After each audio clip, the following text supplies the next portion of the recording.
decision-making processes. Table. And with that, then, we have decisions that are made from the macro level, which would be heads of states, and how that is then escalated to individual countries and implementation of the same. So we'd come to Kenya, then that would go to the Ministry of Gender, that would then push that conversation. But we cannot forget the citizens of the continent, because the women of the continent, then any decision on peace and security affects them directly, because they would be the implementers of the aspirations of the African Union.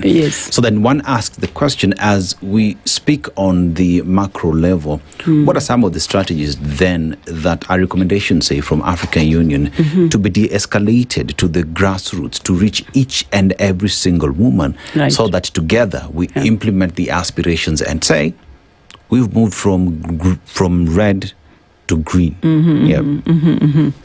Of course, again, if you go by the African agenda, and the Africa we want, with the 7 aspirations, they remain aspirations.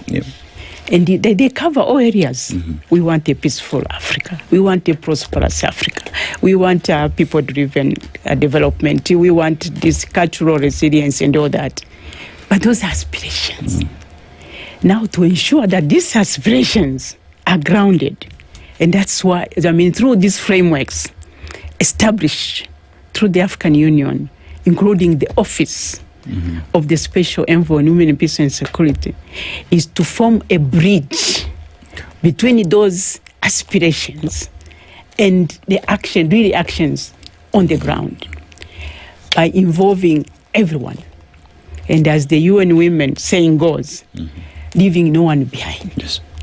Because when you bring it on the ground, that's when you realize there are institutions that need to be involved. Are they involved?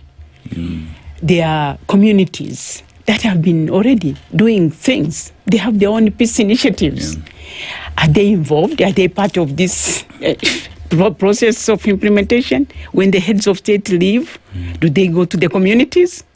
It is through these mechanisms that have been established that we follow and ensure that these good aspirations are turned into, of course, practice, but in really action of implementation. Because I said these aspirations, commitment, they touch on every aspect of our everyday life. They touch on every aspect of the livelihood. They touch on every aspect, say whether it's education, whether it's health, whether it's issues of climate, every aspect. But then decisions are made at what we call at the elitist level. Yes. So then these have to be channeled through, of course, established national institutions, mechanisms, but with the involvement of everyone, including the youth, the women, the religious, faith-based organizations, all these institutions, which are never at the table when these are decided, but at the implementation. You cannot have anything sustainable without bringing everyone and to be part of and own those decisions, implementation, but also be involved from the very beginning, if possible, in planning. All this, whether the national action plan, you cannot have a national plan prepared by the Ministry of Gender and Community Development without involving all those who are either affected or will be implementers. So this is what, especially also my office, is in our advocacy, to ensure that we involve the key stakeholders from the very beginning. But here, that's why I also I said everyone has a role to play, including the media. Because, and this is why I was happy when I was invited here. I said, with your sugar and spice and everything nice, I wanted to spice it up with the women peace and security agenda. Because many people don't know what the African Union is doing. That this is, you cannot have sustainable peace when you leave out half of the population, including the women, the youth, and the vulnerable. So this is where the importance of this agenda, and not, of course, always, of course, I know the media, it makes maybe headline news. when you project women as victims.